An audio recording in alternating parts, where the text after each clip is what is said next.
Hello and welcome to our next video in this series. So this video is all about what the waning gibbous moon is good for. So we've passed the peak now. We're starting to get down to this waning phase of the moon, the second half of the moon cycle. So let's get into what this video is going to cover. And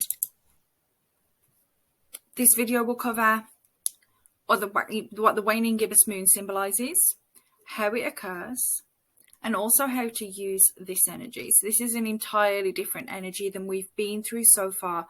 We're now past that point of action and we're starting to move back down the cycle into the next new moon. So let's get started. A waning gibbous moon. So this is the week between the full moon. So once we've hit that peak, we've hit that full moon, we're moving now back down towards the last quarter moon, and this space between, these days between, almost a week. Sometimes it's between about 6 to 8 days normally.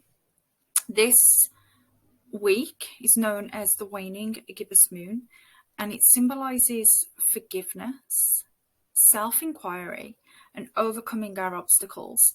So if you went back and watched the full moon video, I talked a little bit about when we've set an intention and we reach that peak of the cycle, we reach the full moon, and we're either at that point where our manifestation has come in or we're still waiting. Now, sometimes it can be that we've spent the waxing phase of the moon, those first 2 weeks, realizing that we are standing in our own way somehow, that we have limiting beliefs, and all of these things can come up as we move through that part of the cycle.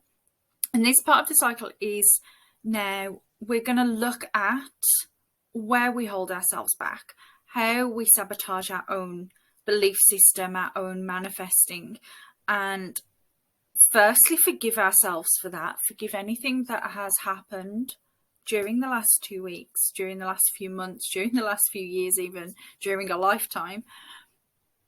We're going to start to dip into the process of forgiving ourselves for all of those things, forgiving ourselves for the way that we hold ourselves back, forgiving ourselves for these beliefs that we're holding on to that just simply aren't true anymore, or were never true to begin with. And this is how we start to overcome our obstacles. We're going to look inside. We're going to see how we might be creating that sabotage. And we're going to forgive that and start to move through it.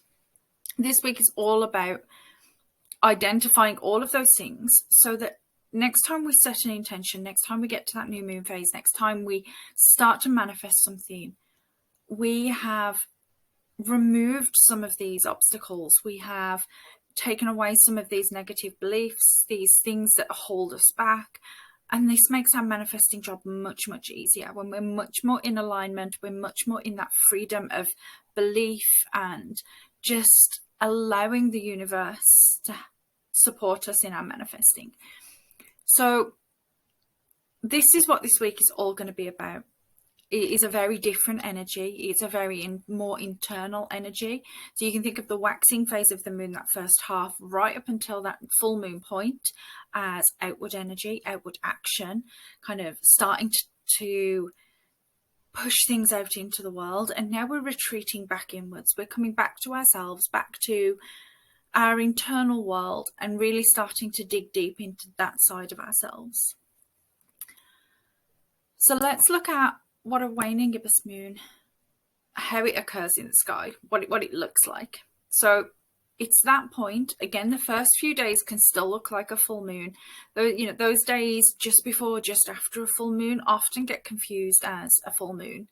I see it on social media all the time. People are taking photos and they're putting beautiful full moon tonight, and the full moon was like a few days ago or a few days away.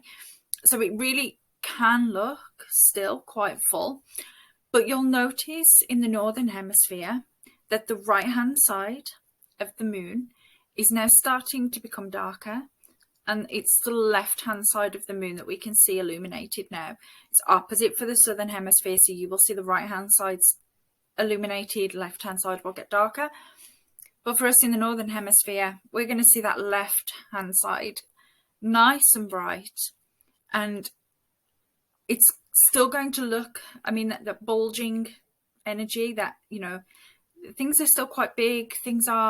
We've hit that peak, we're coming down. We're not coming down too fast. We're going to ease into this process now. So let's look at how we use this energy. I've talked a lot about forgiveness. I want you to really think about what it is that you need to forgive during this cycle.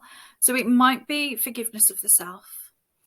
It might be forgiveness of someone else. It might be forgiveness of a situation or something that's happened to you in the past.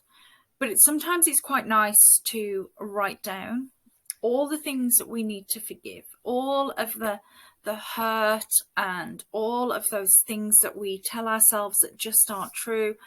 Write them all down, everything that you want to release out. And I know a lot of people, myself included, do write down these sorts of lists, things that we want to let go of, and burn them. This is a nice time to maybe write a letter of forgiveness. Again, either to yourself or to someone else or to a situation. Writing that letter of forgiveness out, getting it on paper, handwriting it is best. It helps us to process things better. And then you never have to send that letter. Say you're writing it to an ex-partner or to a family member, and you never actually have to write that letter. Remember that forgiveness is about us forgiving. It isn't really about the other person. It's about us letting go of holding on to a energy or a feeling or a memory that we no longer want in our lives. So forgiveness is more for us than it is for the other person. So you never have to send that letter. You can burn it if you wish. You can do whatever you want with this letter. You can tear it up, you know, destroy it in any manner that feels good. Or if you really want to, if you're not quite ready to let go of it yet, you can keep it until you're ready to take that step and actually let go. So that's a nice way of using this energy and using this phase of the moon. Again, you can take the whole week to do this, or you can just pick a day or two to really work on identifying all of these things and choosing what you're ready to forgive. So that is all of this video, this waning gibbous moon video. That's all wrapped up. We're good to move on now to the next video. So thank you for joining me for the waning gibbous moon, and I will see you next time. Bye.